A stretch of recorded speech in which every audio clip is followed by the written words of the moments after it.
I saw this. I know maybe you have talked about it, but I want you to dig deeper into it.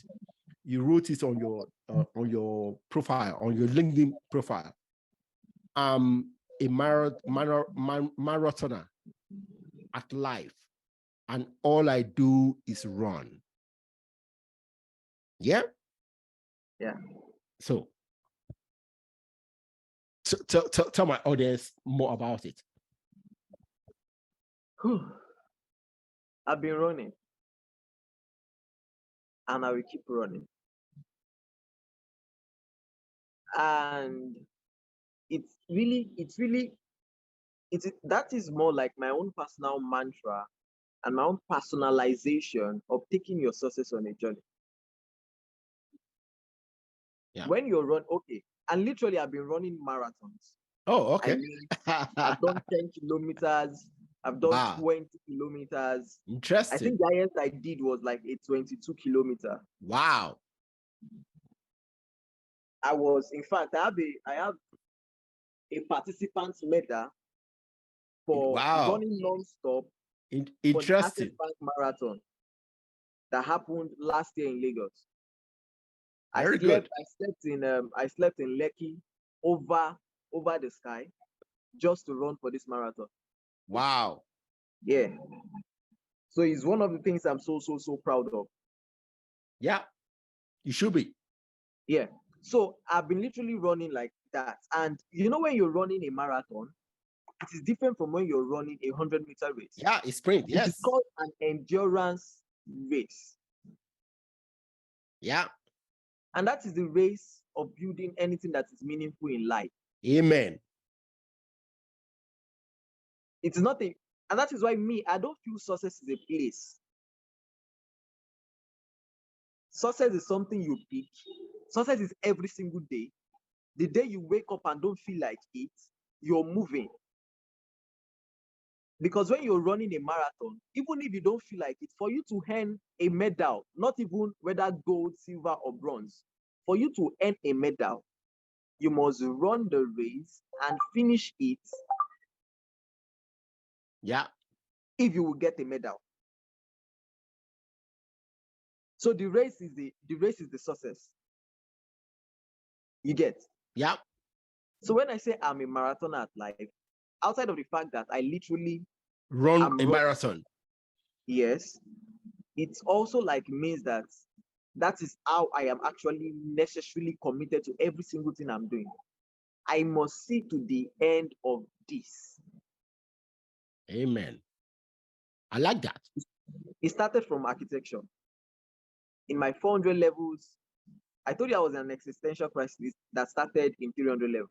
By the time I got to 400 level, it is calculated that by the time we were preparing for our first semester presentation, I was engaging a very, very strong desire to quit and take a bow. I remember Sunday, my jury was on Tuesday. Sunday morning, early morning, I was not even ready to go to church. And I think I didn't go to church that particular Sunday. I mean, my Sundays, my religious activity was really, I was practically disenfranchised by the COVID-19 issue.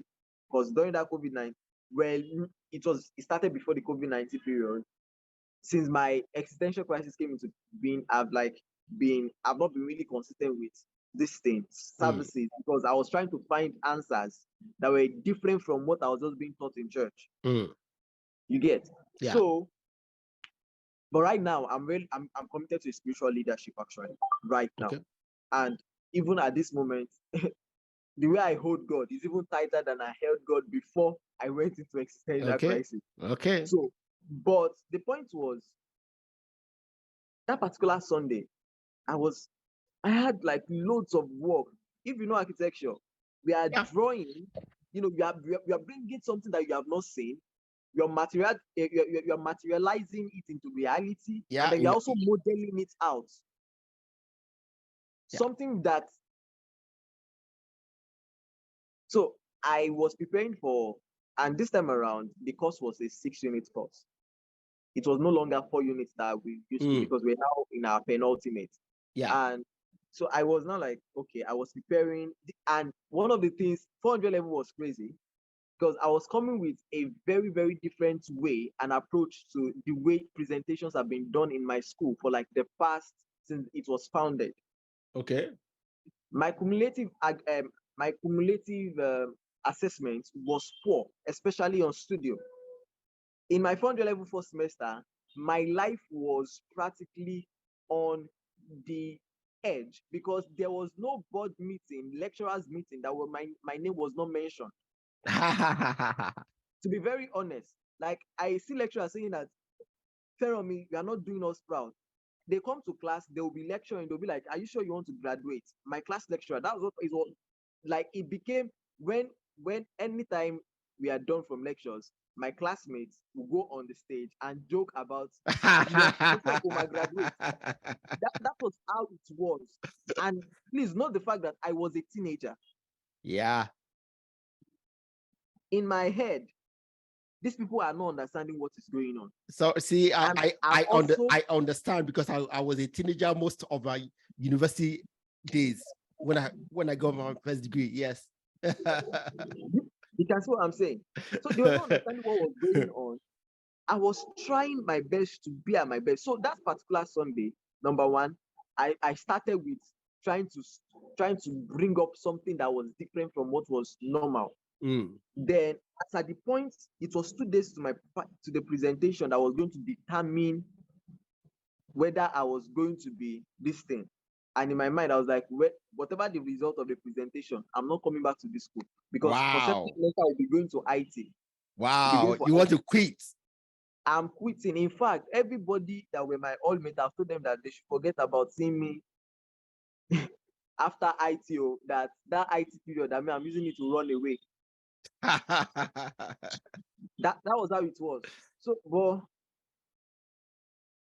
Sunday midnight, while I just left from drawing, I left from the table, and then I went to my reading table, and then I opened my system, and then I opened Danlock's book. Danlock is one of my models. He's on my profile, public profile. I'm proud of him. When I move to my apartment, I'm going to have a picture of him and like on the wall because he's someone that I love his dedicatedness to success, dedication to success.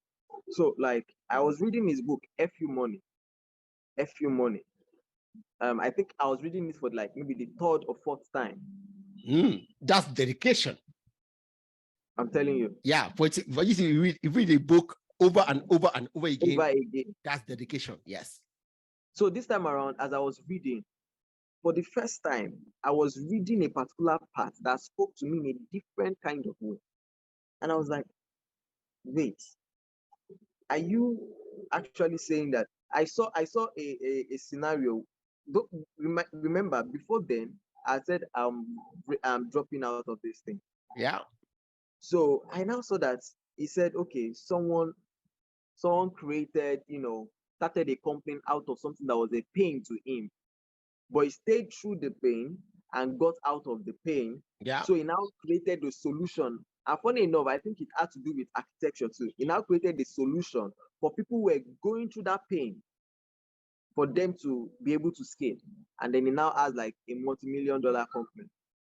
I was like, nice. Let me see the end of this. That was like the major turnaround. But I'll tell you that the intentionality didn't come from that place. But the trigger was that book I read. And I was like, okay.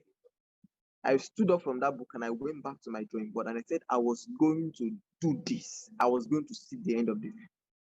In short, when it was Tuesday, I had only 7 drawing presentation papers to present. On a norm, my colleagues, the least of them was having, the least reasonable of them, average, was having like 25 pieces. Wow. I had 7, though they were bigger sheets. But I mean, let's talk with numbers. So like, if we be analytical, I was on the losing side. Yeah, it looks that way. And I was bringing a presentation style that was really, really different.